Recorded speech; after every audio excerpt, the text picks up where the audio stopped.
Hola mis queridos amigos, nuevamente con ustedes, su doctor Tigre, el que ronca en esta negra noche neoliberal latinoamericana, sudamericana, ecuatoriana, que está en transición. Estamos pasando de la noche latinoamericana neoliberal al socialismo del siglo XXI. En el socialismo del siglo XXI, vuelvo a diferenciar del socialismo del siglo XX, está en que en el socialismo del siglo XX las fuerzas armadas son la cabeza y el eje del gobierno de los sistemas comunistas. Es decir, eran en realidad dictaduras. Por eso se le llamaba dictadura del proletariado. La diferencia está en que los ejércitos de los países donde se producían las revoluciones socialistas eran ejércitos formados por individuos del común, del pueblo, y no eran individuos como en los ejércitos de los países capitalistas, que son ejércitos donde el cargo de general, de coronel, el alto mando, la élite, la oficialidad, es un cargo hereditario. Y para cuando no es un cargo hereditario, se admite en el círculo militar, entre comillas, en el gran círculo militar, que está, es un club ahora, en el caso de Ecuador, se admite a aquellos seres humanos que mostraron extraordinarias capacidades y que por eso también puede estar incluido como militar. Pero en términos generales, el que tiene derecho a entrar al círculo militar es, de por sí, el que tiene un apellido, que viene desde la época de la colonia, los apellidos de los militares, que Chiribogas, que Tamayos, que Dávalos, que este. Por ahí aparece un Chango Luisa, ese ya es un general Chango Luisa, hasta ahora no sabemos cómo, no ha aparecido por ahí ninguno. Un general Tipán, todavía tampoco se oye, no son muy frecuentes los generales Tipanes, tampoco son muy frecuentes los Mina, los Corozo,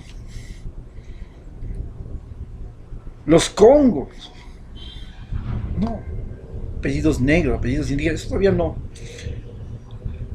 Cuando llegó Rafael Correa, él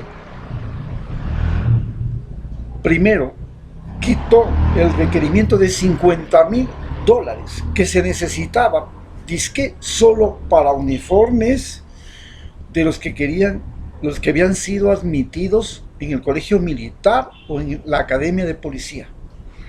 Quitó eso. Ya no había los $50,000, disque para uniformes. Y todos podían entrar a ser militares sin importar el apellido, el nivel, la procedencia e inclusive el colegio, la escuela o la universidad de donde habían venido. Esto por supuesto le golpeó al ejército, porque el ejército es en el Ecuador, como en América Latina, la única profesión en la que cuando tú entras asciendes automáticamente, y cuando te jubilas tienes primero tienes los mejores salarios del país, y segundo, tienes la mejor jubilación del país.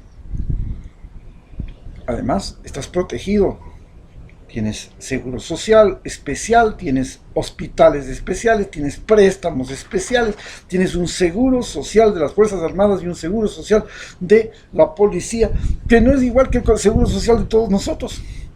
Ahí hay el que entra al colegio militar, el que entra al colegio, a la academia de policía, es un privilegiado, es una clase social. Ellos mismos se dicen, nosotros, la clase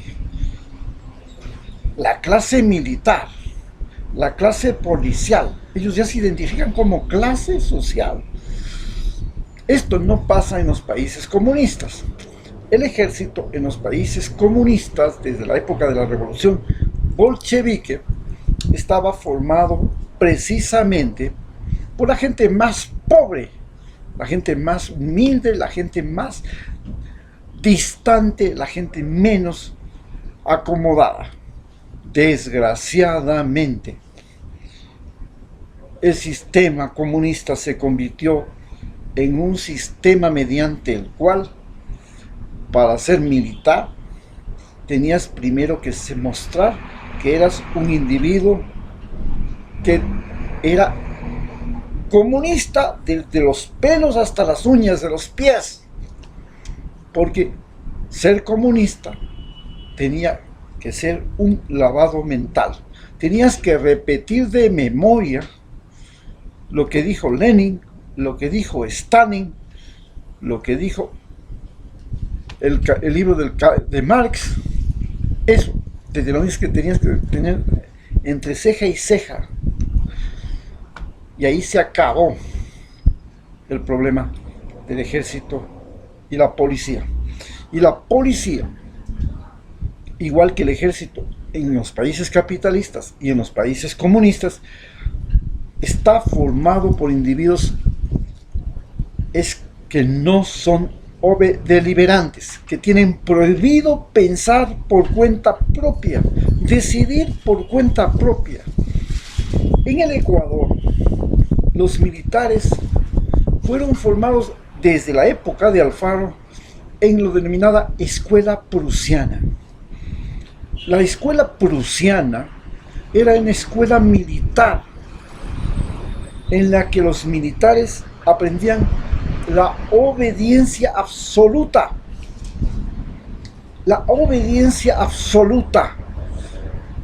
El general era Dios sobre las tropas. Podías matarte, suicidarte, pero no le podías ni siquiera alzar la voz al general. Esta escuela prusiana, origen del ejército nazi, donde la obediencia absoluta era un mecanismo de vaciar el cerebro de los militares. Esta escuela absoluta se aplicó fundamentalmente en Chile y Ecuador. Y nuestros cerebros, nuestros militares eran cabeza hueca. No les podías hacer pensar ni razonar en nada. No podían tomar decisiones. Tuvo que llegar Rafael Correa y la nueva Constitución para decir que los militares y los policías tenían derecho a rebelarse contra el jefe, contra el general, si su conciencia le decía que tiene que hacerlo. Y eso fue algo inaceptable para las Fuerzas Armadas ecuatorianas. Porque si el general decía, como el ejército nazi, usted tiene que matarme a tantos millones de judíos hoy, en la ducha, tantos miles de judíos tienen que entrar a la ducha y tienen que morir para mañana, y usted después tiene que deshacerse de esos cadáveres, vea, quémeles, haga lo que les dé la gana. Ningún soldado alemán se le ocurría, iba a dormir con remordimiento de conciencia y se le ocurría decir al general, ¿sabe qué? Yo, para ese crimen yo no me preparé, yo no me presto, yo no me voy. Tampoco voy a ir a matar y voy a ir a fusilar mujeres inocentes ni niños inocentes. No. Eso no es mi trabajo. Mi trabajo es defender si es que ellos vienen a agredir a nuestro país. Pero yo no tengo por qué ir a matar gente inocente, gente que no tiene fusiles, gente que no me está amenazando. No se podía admitir ni en el ejército norteamericano eso. Es por esa razón que Mohamed Ali es quitado el título de campeón mundial de boxeo, porque él, a diferencia de todos los jóvenes norteamericanos que tenían que ir a luchar por la patria, es decir, por el general, por el presidente, ellos eran la patria, ellos son la patria, ellos representan la patria. Mohamed Ali dijo, yo no tengo por qué ir a matar vietnamitas allá, si ellos no me han hecho nada. A mí los que me han dicho Blackie, que es un insulto allá, blackie, negro, despectivamente, son los blancos de aquí, no los vietnamitas. Ellos no me han hecho nada, no tengo por qué ir a matarlos. Y eso fue terrible. Le quitaron todo, lo sancionaron, le quisieron hundir al campeón mundial más inteligente del boxeo en la historia mundial.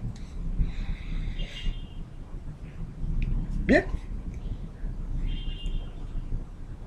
La educación en Ecuador, yo que me eduqué en una academia militar, era un sistema, lo mismo que sigue siendo hasta ahora, un sistema para lavarle la mente a los ecuatorianos, haciéndoles creer que el presidente, el general, el alcalde, el prefecto, las autoridades son enviados de Dios, algo que ya nos trajo consigo los españoles. Ellos decían que Dios les envió a América para enseñar a los indios a ser obedientes a la raza blanca de los conquistadores españoles. Así también es la educación de Ecuador. En Ecuador, la educación en Ecuador, lo que se quiere no es que la gente sepa, ni que la gente dude, ni de que la gente aprenda, ni que discuta, ni que analice, ni que piense, ni que busque el conocimiento. Es un sistema mediante el cual se crean ciudadanos, entre comillas. ¿Qué es un ciudadano ecuatoriano? Un individuo que tiene deberes y derechos. Y esos ciudadanos, ¿quién le da los deberes y derechos? El gobierno de turno y el gobernante de turno. Entonces, cada gobierno quiere estudiantes a su medida y quiere doctrinas a su medida y quiere seres humanos a su medida y quiere estúpidos que vayan a morir en la guerra de Paquisha o en la guerra de por acá o en la guerra de por allá, del Cenepa, como carne de cañón, creyendo que lo que están defendiendo es la patria, cuando lo que en realidad están defendiendo es al gobierno de turno y a los generales que están al mando de ese ejército. ¿Qué sentido tenía ir a matar peruanos si los peruanos son exactamente igual a nosotros? Es más, venimos de los peruanos, porque los peruanos fueron incas y los incas dominaron Ecuador. Ellos son nuestros ancestros. ¿Por qué tenemos que ir a matar a nuestros ancestros? Muchas gracias.